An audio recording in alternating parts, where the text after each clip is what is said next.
지난 2005년 스타벅스는 중국 현지 커피업체 상하이 싱바커가 자사의 지식재산권을 침해했다며 소송을 제기했습니다.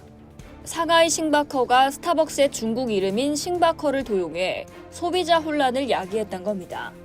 그로부터 20년이 지난 지금, 이제는 중국 커피 시장에서 스타벅스를 제치고 1위 자리를 차지한 현지 브랜드가 태국의 유사 브랜드와 법적 분쟁을 벌이고 있는 상황인데요.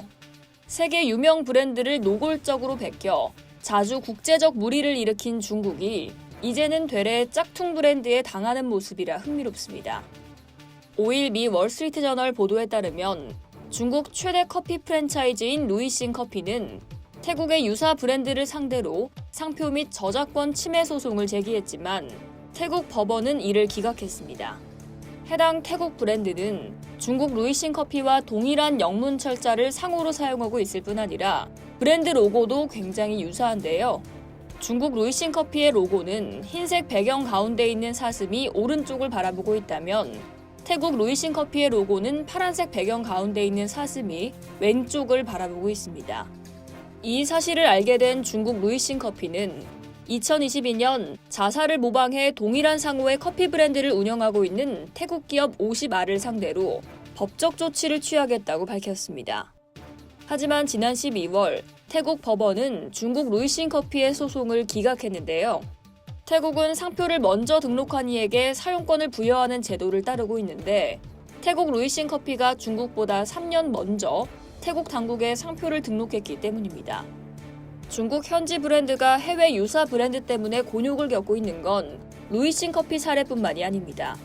중국의 대표 밀크티 브랜드인 헤이티 또한 싱가포르에서 만들어진 유사 브랜드 히티로 인해 골머리를 앓았는데요. 태국과 달리 싱가포르 지식재산권 당국은 2021년 히티 상표의 무효를 선언하면서 중국 기업 편을 들어줬습니다. 이런 사례가 반복되면서 최근 몇 년간 중국 기업이 국제 변호사에게 지식재산권 보호에 관해 문의하는 횟수가 크게 증가했다고 월스트리트저널은 전했습니다. 중국 내에서도 특허 침해에 대한 벌금을 높이는 등 지식재산권과 관련된 국내법 집행을 강화하고 있습니다. 중국 기업들도 자사의 상표를 발빠르게 등록하는 모습을 보이고 있는데요. 중국 당국의 자료에 따르면 2022년 중국 내 상표 등록 건수는 약 620만 건으로 5년 전에 비해 3배가량 증가했습니다.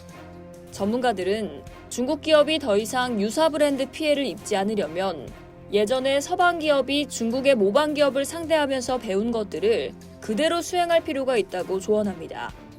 기업 실사를 진행하고 상표를 빠르게 등록하며 해당 상표가 해외에서 사용되고 있진 않은지 감시하는 것 말입니다.